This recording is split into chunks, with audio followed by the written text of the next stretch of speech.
Jingle jangle, my name is Noodle and we have the dangle. And we're back on Kotodama and we are going to continue on with Kotodama. We're just about to find out the secret of the clock tower and it looks like it went well. Kawa begins to speak. 1 year ago, I heard rumors about the clock tower angel and went to meet her. Things weren't going well with my boyfriend. When I got to the clock tower, Tanaka was here. He said he was in the clock tower. He was the clock tower angel, and if I kept his presence there with a secret, he would tell my fortune. So I took him up on that offer. And I was shocked. I followed the direction of my fortune, and my boyfriend's troubles got better. I kept coming back to Tanaka for advice, but he gradually began to hate fortune telling as the clock tower angel. So he adopted the Sakura persona, and I tried to put an end to the angel rumor. We worked together to make Sakura popular. I did promise to keep a secret, and I thought that if I told everyone, my boyfriend troubles would come back. I was such a fool, deceiving everyone with fortune telling just to solve my boyfriend problems. Wakaba mutters with her head hung in shame. I'm sorry. Prez! Nanami, I'm sorry, but can you leave me alone? I stop Nanami from chasing after her as Wakaba leaves the clock tower. Prez. Kagura, don't beat yourself up. Let Asagiri sort this out on her own. Knowing her, she'll pop up in your club room as if nothing happened. I shall hope so. Well, there we go. That was the secret of El Clock Towerino. The secret was there wasn't that much of a secret.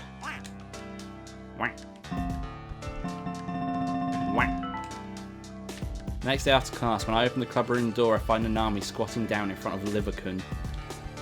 Let me quick save real quick, just in case. There we go. Ah, Schmidt! What am I doing? I'm trying to talk with Liverpool. Hey, stop looking at me like that. Liverpool's been watching over the Occult Research Club this whole time, you know. You worried about Wakaba? Yeah, she hasn't responded to any of my messages. You see, the same thing happened with Mikoto. She suddenly gave me the cold shoulder and disappeared. Maybe the club president's been afflicted with the curse of Mikoto. Nanami shakes her head. But I'm sure everything will be fine now. Let's just wait for her to pop up. As soon as Nanami shows her optimism, the door opens. Prez, oh, it's just Kujo-kun. Oh, what are you doing with that anatomical model? Oh right, I haven't told you about him before, huh? Since you're interested in the 7 mysteries, I'm sure you'd like to know his name. His name's Liverpool, and Nanami begins a familiar spiel about Liverpool. Hang in there, Kujo. He successfully hung in there. After giving an attempt at Kujo her Liverpool's spiel, Nanami starts fiddling with her phone. The Clock Tower Angel was an unfounded rumor. Okay, Quacker update complete.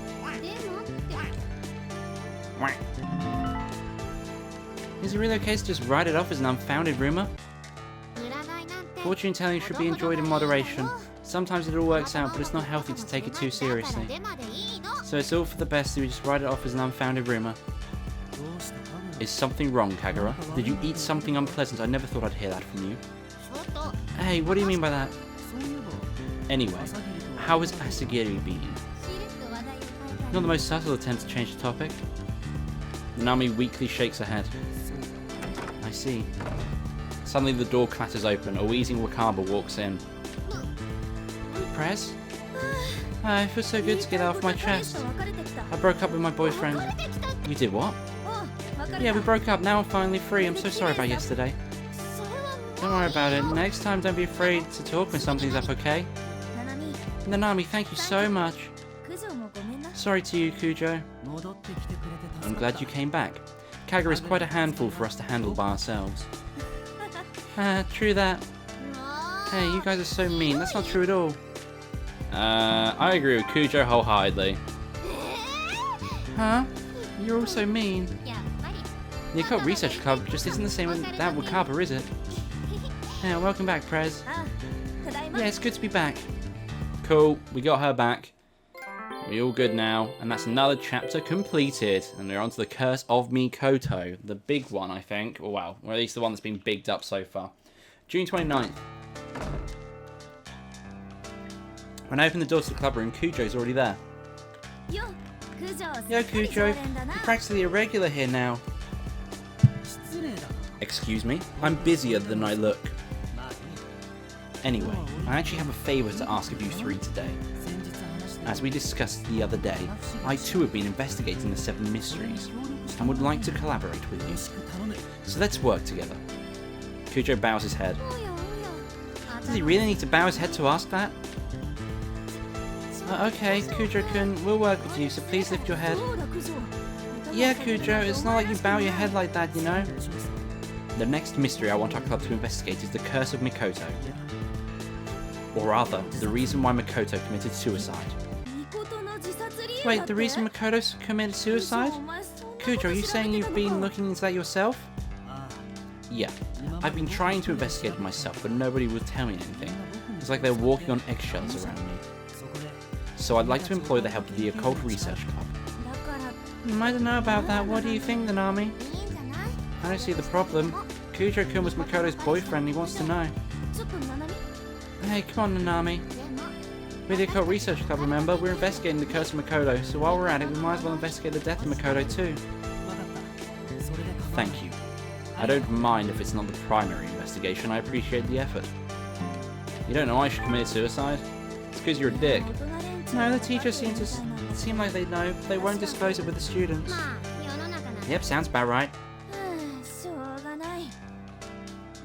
Fine. So what exactly do you want us to do?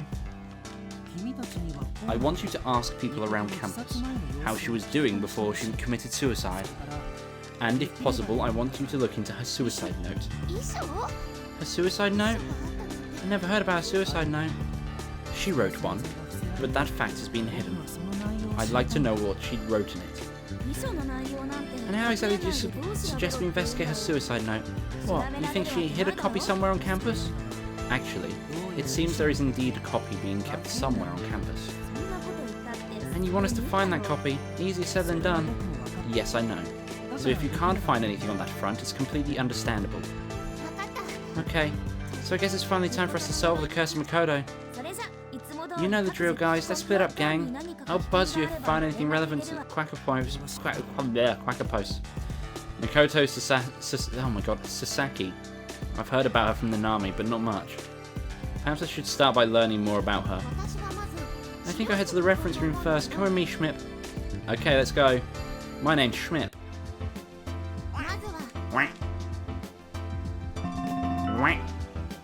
First I need to familiarise you with the story behind Mikoto.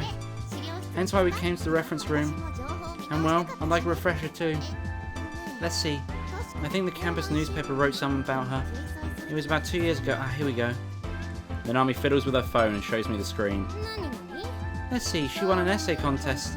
She's always got top grades. She's been dubbed the rising star of the tennis team. Whenever there's a contest or tournament, there's an article about Mikoto Sasaki, and they all sing her praises. Seems like she was a pretty accomplished kid. According to the newspaper photos, she's got long black hair and a gentle look on her face. Amazing, huh? She placed in all sorts of contests and was always neck and neck with Kujo-kun for top grades. She had an amazing personality too. Everyone loved her. She was so amazing. So amazing, I was a little jealous of her. It might be hard to believe, but I was a tennis player too. Mikoto and I were a doubles team. But she was a genius on a completely different level. I can never quite catch up to her. After she passed away, I quit tennis. So I guess I just lost sight of my goals without her. Sorry to get all sentimental on you. Alright, I forgot about this. Nanami tries changing the subject as she swipes on her phone. Nanami does find some more articles praising Mikoto Sasaki, but no articles covering her suicide. I guess the Academy really can't publish info on her suicide, huh? Looks like we've got no choice but to ask around again. Right as Nanami looks up from her phone, a student walks into the reference room. Ah, Chinatsu-chan. Hello. Are you two up to your usual antics again? You know it. You up to your usual patrols, Chinatsu-kun? Chan, even? Yes, it's my job after all.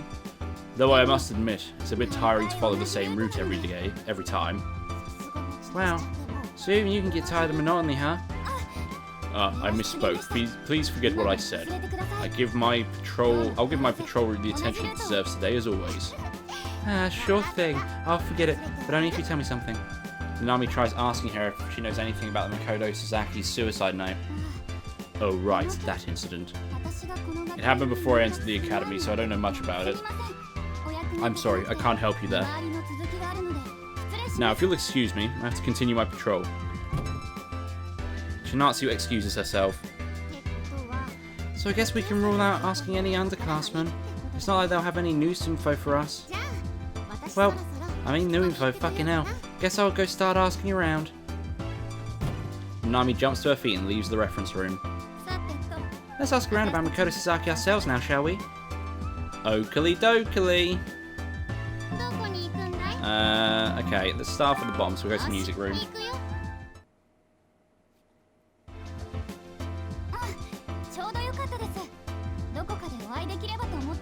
Oh, perfect timing. I thought I'd run into you eventually. I ran into Chinatsu once I entered the music room. That conversation back there reminded me of something. It's about the student council president. Oh, didn't expect her to come talking to us. I saw him crying in the student council room just a bit earlier. I don't think he noticed me walking in, and I felt a bit awkward, so I left. But as I was leaving, I heard him say, "Mikoto, please forgive me." I suppose he really does blame himself for the loss of his girlfriend. It must be rough. Chinatsu leaves to continue her patrol. I'm a bit curious about what Kujo said. So am I, but I can't remember where he is. So, for some reason, even though I read it, I don't remember it. So let's go to the courtyard. Bottom to top always seems like a good idea, you know? I find Honoka in the courtyard. Oh shit, I don't know that much about Mikoto Sasaki-san, sorry. Oh, but she was Kujo-kun's girlfriend, right? Once she committed suicide, the scary story started spreading about the curse of Mikoto. Honoka says see you later as she leaves. Now there's nobody else in the courtyard besides the old man tending to the flower beds. I don't see any other students around. Well, might as well try asking your teacher, right? Can I help you? I try asking if he knows anything about Mikoto Sasaki. Haha. All I know is that she committed suicide. You only recently transferred in, so I understand you're curious. But it's a bit in bad taste to ask around about topics like that, especially as I had to clean her brains off the floor. That said, it wouldn't be good to keep you in the dark about things everyone else knows about either. He gives me a pensive look before he starts talking. It's been over a year. It was raining that day. Awfully cold rain for March, you might say. I remember thinking it might even snow. I was the first to discover the body. It was my job to clean her brains up. Early that morning, I was walking to the courtyard when I saw a female student face up on the ground by the building. He points to an empty area surrounded by colourful flowers. That's where I found her. I still remember. Oh shit. At first I thought, why would someone be sleeping there? I didn't understand the situation at first. I was in a panic. Nobody would be sleeping that early in the morning in a place like that in the rain. So I called the police, and the investigation ruled it a suicide. She had leapt from the roof. The students were all terribly sad after that. But all we could do was learn from the experience and move on. How did you know it was a suicide? I pushed her.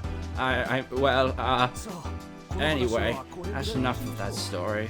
You should stop asking people about it too. Especially about how I pushed her from the top of the building, and how it was all to cover up my other murders. I mean, bye. He continued tending the flower beds. Maybe he's dedicating those flowers to Mikoto, the person he killed. Okay, we got new CG. Always good. I can't quick save right now. Let's go to the sports field. Quick save. Quick save me, daddy. In fact, I'm going to end the episode here. If you like this video, don't forget to leave a like in the section below. And if you would like to see more of this, then do subscribe to the channel, as I upload every day. Thank you all for watching, and I'll see you next time. Bye-bye.